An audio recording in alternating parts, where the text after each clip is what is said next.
জুমে মানুষ আসবে না এই প্যারালাইসিস আমার হাত ঠ্যাং মুখের কথা কবার নেই তেড়িয়েছে মুখ।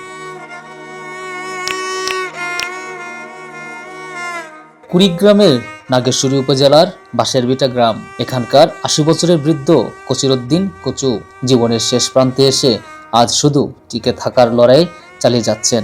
এই প্যারালাইসিস আমার হাত ঠ্যাং মুখের কথা কবার নেই তেড়িয়েছে মুখ।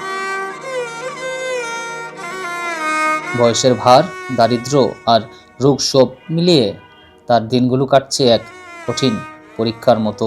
২ বছর আগে হঠাৎ স্ট্রোক করেন কচিরউদ্দিন।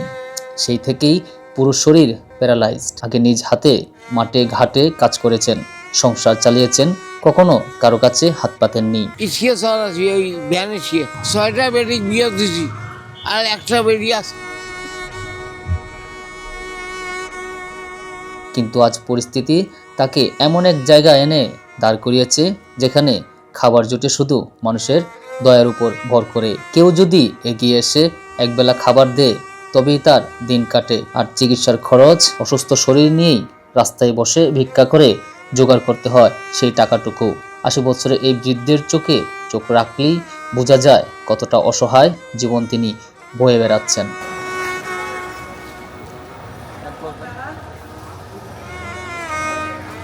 তার সংসারে ৭টি মেয়ে, ৬ মেয়ের বিয়ে হয়েছে।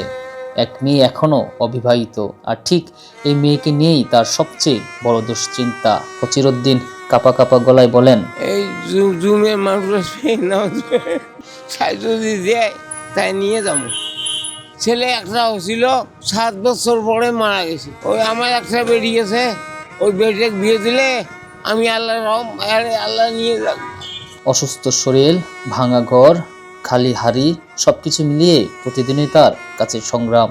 তবু বেঁচে থাকার চেষ্টা থামে না, কারণ মেয়ে তার শেষ আশা। আজ মহাসড়কের ধুলোমাখা কোণে বসে থাকা এই বৃদ্ধের চোখে একটাই আবেদন, মানুষের একটু সহায়তা, যাতে অন্তত মেয়ের ভবিষ্যৎটা গড়ে দিয়ে তিনি শান্তিতে চোখ বন্ধ করতে পারেন। বেটের বিয়ে হলে আমার মরণে কি হবে।